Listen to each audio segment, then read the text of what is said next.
What is up, guys? This is comic book artist, writer, and director Greg White from BeyondComics.tv coming back at you live and direct here from my art studio to discuss Metachlorians. And is Metachlorians, are they the thing that give Jedis their powers? No, that's the answer. This video is dedicated to Joseph Tom Collins, who had a great conversation with me about this and came up with this fantastic analogy. I think it's brilliant. So a lot of people were unhappy when George Lucas came out in the prequels saying that Anakin was detected to have a higher Metachlorian count. And we were all bothered by the fact that they're saying, what? You mean Jedis don't have this mystical, unknown superpower? It's just some Metachlorian thing in their blood or their body? What the hell is that BS? So my friend Joe came up with a fantastic solution to solve that problem, and it's brilliant. And I really want you guys to comment below and see if you like it as well, because I think it's fantastic. And he and I discussed it back and forth, and I put my little spin on it, and he put his spin on it, and what he came up with is great. So here's what it is. We believe that the Metachlorians are a bacteria, okay? And they have nothing to do at all with the Jedi's power. Zero, zilch, nothing.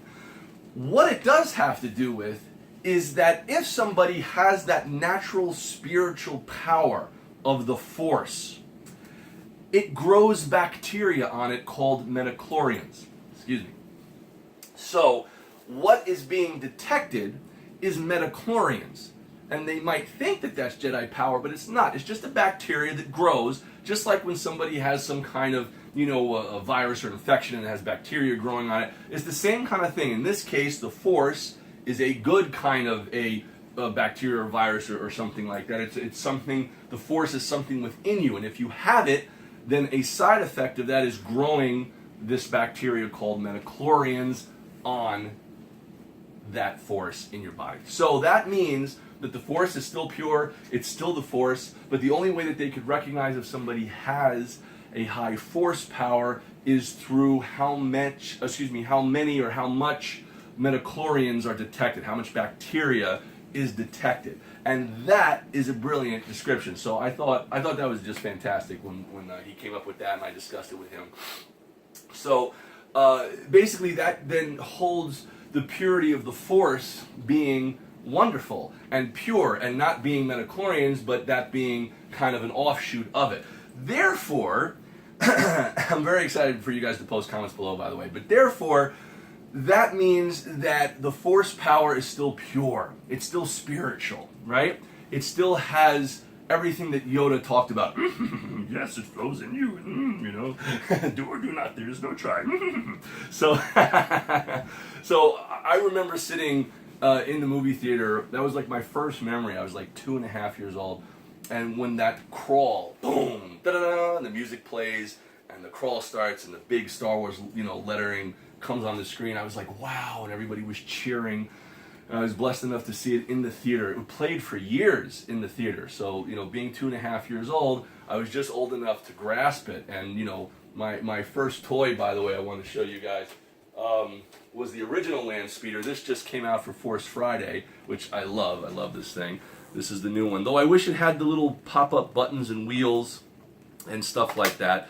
But that's a fun little 6-inch figure version that comes with it. The original was about 3 inches. Anyway, back to what we're talking about over here, which is the Metachlorian count and the Force power. I have a theory, and I want to throw a theory out there to you guys about The Last Jedi.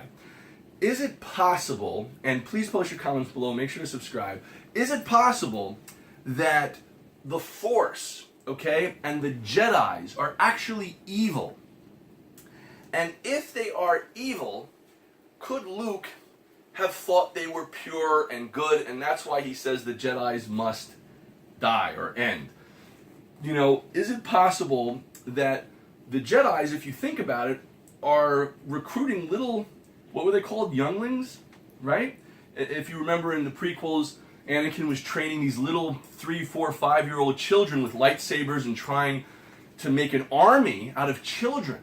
So maybe the Sith and the Jedi are both evil. But just like, let's take, for example, politically, some people say, whether they're right or wrong, I'm not going to comment on, But some people say that Republicans and Democrats are not all that different. They're all behind the scenes on the same team.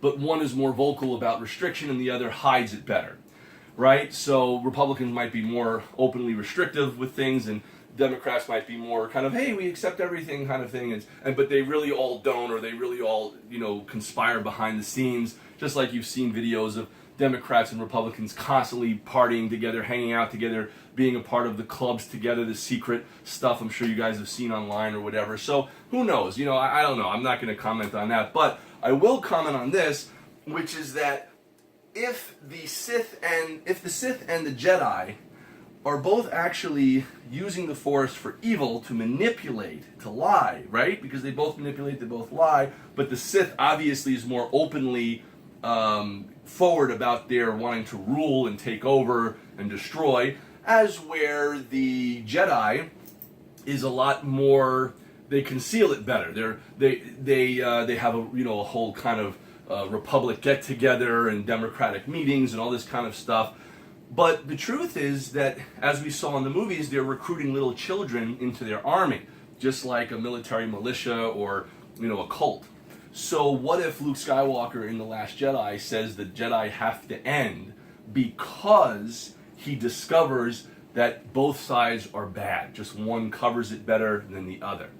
That would be kind of interesting. So the idea is that maybe too many people have used the Force for evil or for manipulation or for bad versus for good.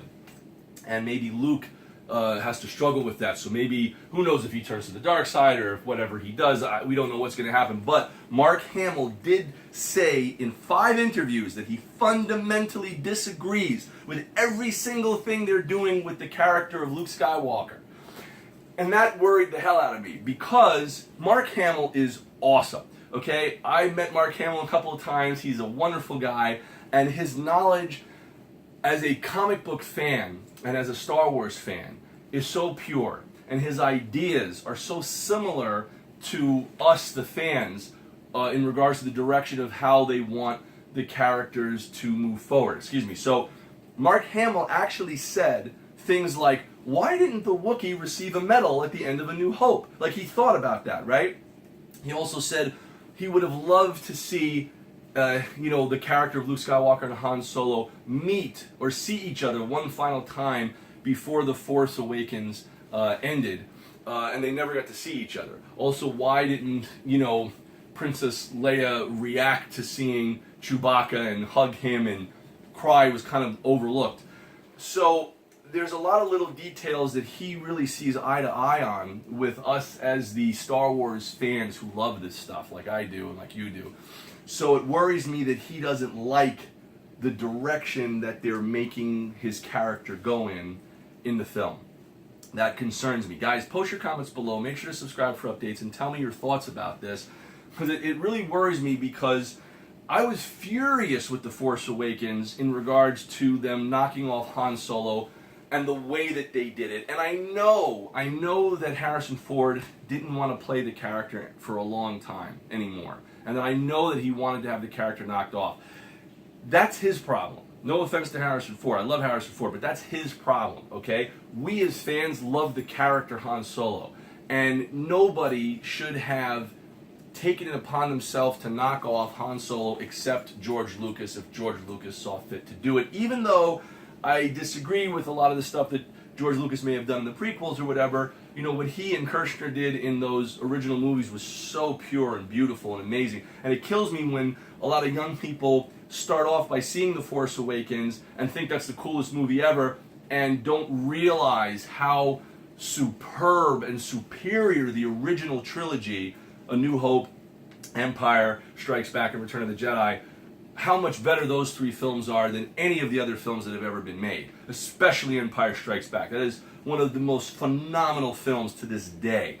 And like it goes in my top 5 films of all time. The original RoboCop, Empire Strikes Back, the original Superman movie, Matrix, I love that movie, Terminator 2, I have more than 5, I guess, Terminator 1, there's so many incredible movies. Guys, post your favorite movies too below in the comments. I want to read what you guys like as well. The Dark Knight, wow. freaking amazing with Heath Ledger. Jesus Christ, Heath Ledger did such a stellar job in that. Other movies, even the original 1989 Batman, that was a freaking groundbreaking movie, especially for that time. To go from Batman in tights to Batman in body armor. I mean, just that transition and that noir, film noir look, wow. So kudos to Tim Burton for that, And then, of course, I'm leaving out some other fantastic movies, but, those are the ones that, like, really just stand out and pop forward, in my mind. Those are the movies I can watch over and over and over again. They're so great. So, anyway, that being said, guys, it's very important, I think, to keep the purity of the Star Wars franchise going. And the fact that Mark Hamill doesn't like the direction of his character and fundamentally, quote unquote, disagrees with the direction of his character. Terrible. Because I trust his opinion. He knows what the character should be doing and shouldn't be doing, and his ideas are good. And he even said in the interview, they patted me on the head, "Oh, that's a nice idea, little boy. Now go do what you're told." Hey, that's what he said. If you watch the interview, he actually says that in the interview. So that bothers me that they're discarding him. And I'm concerned that these filmmakers, from J.J. Abrams to the new guy who did Looper, who's doing, the Last Jedi, that they don't have a grasp of Star Wars the way Mark Hamill does, the way we, the fans, do, even though they're great filmmakers. So that worries me. It concerns me. By the way, I just want to say for the record, and please tell me if you agree or disagree with me, the way I would have done The Force Awakens, and kudos to my buddy Ian, he and I had this conversation, and we both kind of came up with the same idea or something similar. But my idea was that we never know who Kylo Ren is in the beginning of the film or the middle. He just is this guy with a mask, because he takes off his mask so much. He's got no scars at the time. There's no reason for him to have the mask. He doesn't need a respirator. So it's like he's just some kid who's emulating his grandfather, Vader, and wearing the whole thing. I don't know what's going on. That being said, I would have had him completely unknown. He's wearing the mask in the whole movie. We don't know who it is. Leia tells Han, "Please, they kidnapped our son. They kidnapped Luke. Go find him. Stop this evil Kylo Ren and make him tell you where he's hidden our son and where he's hidden Luke." So they have no idea. Then, on the balcony of that scene or that walkway, Han confronts Han confronts Kylo Ren. And he says, "Kylo Ren, what have you done with my son? Where's Luke?" And we discover that Luke has been, basically banished to an island that he has no way of getting off of, versus that he was kind of sad that he trained an evil Jedi who turned to the Sith and then banished himself, which is dumb. Like, why would he do that? He would go and stop him. He wouldn't be like, "Oh, I did something wrong," and go freaking mope about, and let everybody die. He'd go after the Sith, right? So, again, Han confronts Kylo Ren. "What have you done with Luke? What have you done with my son?" And then Kylo Ren turns around wearing the mask, and for the first time he says, "Don't you recognize me, Father?" And he pulls off the mask. Pow! There you go. That's what I'm talking about. That's the way I write a script. That's right. You know what I'm saying? Because seriously, like, make it a surprise. Get the audience engaged and surprise them. Then Han would have said no. The audience would have been like, "What?" You know what I'm saying? And then, for God's sakes, keep the scene where he's going to strike down Han.